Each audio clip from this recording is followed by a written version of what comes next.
So, how to trust God? Like, how have you got? First of all, would and I'll just ask you three. Would you say I trust God pretty good? Like in this season of life, I trust Him really well. Like that's a strong muscle. Would you say that you have a faith muscle? Like I Yeah. trust God. Yeah. Mhm. Yeah. I would say yes, but I would also say we're walking through a death in our family right now. And it's interesting for me and how I process some of that. Some of the harder times that I've had to trust God are in deaths that seem like He had total control over timing of like, in other words, like I've lost people who were in an accident that maybe they did something stupid or maybe they chose to take their life. Those are all really hard, different, complex things. But I can place blame in a person or in a, like it's easier for me to go, well, if that guy hadn't drank and drove, if that guy hadn't done this. But when someone drops dead of a heart attack or a unknown health thing, I can't find a better place for blame other than God.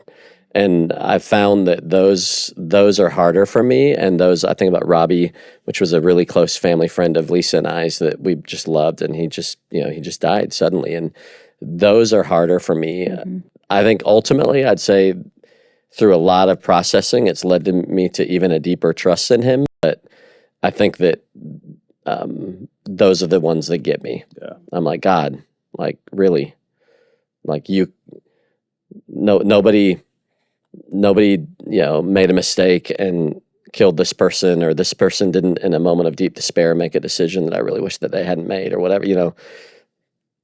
But you could have stopped this, right. And so that's harder for me. Mm-hmm. Yeah. Yeah, I agree. But I do think that, if you keep pressing and you keep like going to Him, grief is, man, I would rather be physically, honestly, like extremely hurt physically, more than go through deep grief, because there's nothing that, it's just a process. And so I think but I do think that desperation for God, if you keep going to Him with it, over time, He does heal. Yeah. And no one likes to suffer. No one likes to feel like there's nowhere I can go. There's no medicine that will help. There's nothing that can take the ache away. But God can heal.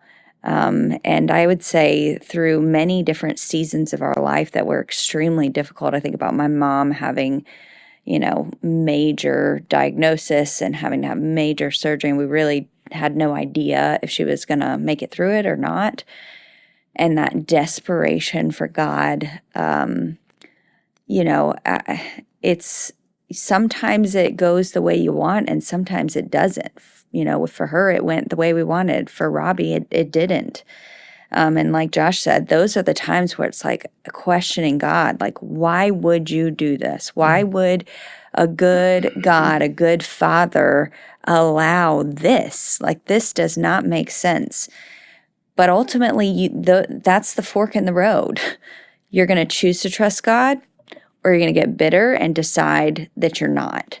And ultimately, that path leads to a life of destruction.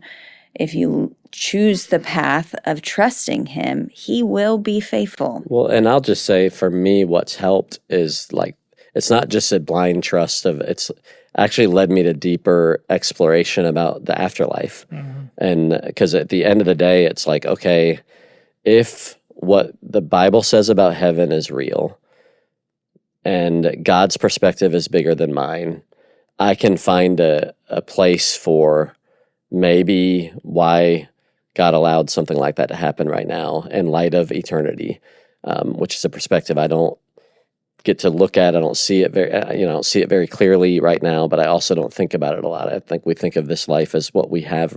And so I think it takes you to asking deeper questions. And like to Lisa's point, with the right heart, those questions have helped me to get to a place of deeper trust in Him. Yeah.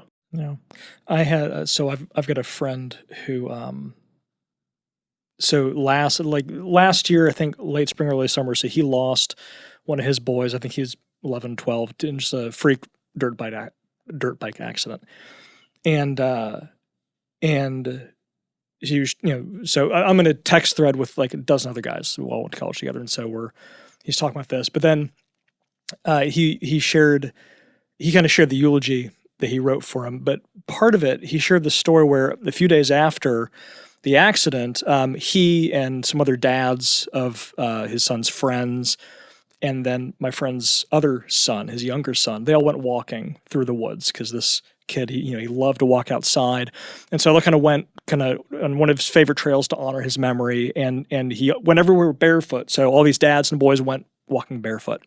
And my friend said that his other younger son, walking barefoot, at one point he almost stepped on a rattlesnake.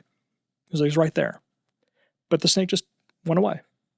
And I felt like that, like those two things, like I still think about that almost every day because it feels like one of the most profound mysteries that I've ever heard. Because like when something horrible happens, you can have that, like, do I still trust God? And you can say, yes, I still trust you, God. And something great happens. It's like, I trust you, God. You take care of me. But it's like, I feel like for me, the thing that, I wrestle with is what does it mean to trust the God who asks one family to walk through both of those things almost at the same time? Like one son is senselessly taken and one son is senselessly spared. And God is equally in both of those things, right? Not to say he caused both of those things. Like God is equally God in both of those circumstances. And what does it mean to trust that God? You know what I'm saying? Because the family who's only has a son that's spared can easily explain why they trust God. And the family who only has a son that is lost can explain, yeah, I trust God despite this. Yeah. But it's almost like, for me, if that's me, I think it's almost harder for me to trust God when he does both of those things. But I feel like that's the, and I think that's the thing is, I think that's maybe some of what, and my friend's, he's an amazing guy. He's such a better man than I am. For him, it's what it comes down to is like, I trust God because like, I trust that like he's sovereign in all things. And that's kind of, for him, that's enough. But I think like, that's almost like, for me, it's the, Jesus in Gethsemane. It's like, what you're asking me to do, I don't want to do, even though he is fully aware of the goodness of God. And, I think for him, it's like am I obedient? And I do think there is a trust there as well. Right. And that's what it's like it is almost unanswerable because, it's like, what is enough for my friend? I don't know if that would be enough for me if I face that. And I don't want to assume it would. Yeah. It's like, you have to, like, do you trust God? It's like, well, what are you needing him to be? You can demand things of God, or you can demand that he approach things in a certain way. And he might say to you, it's like, I'm sorry, but that's not what I'm doing here. Right. Do you trust God because you have God, or do you trust God because of what you're, Yeah. I have found for me recently that, and hopefully y'all don't roll your eyes and then second guess whether or not I should be on staff, but it's been It would be definitely third, fourth, maybe fifth guess. But I have really made a commitment to, and I've done this before, but I just feel like I'm in a fresher stage of my spirituality where I've shed the legalism and it's all coming from desire. And so I really desire to pray without ceasing.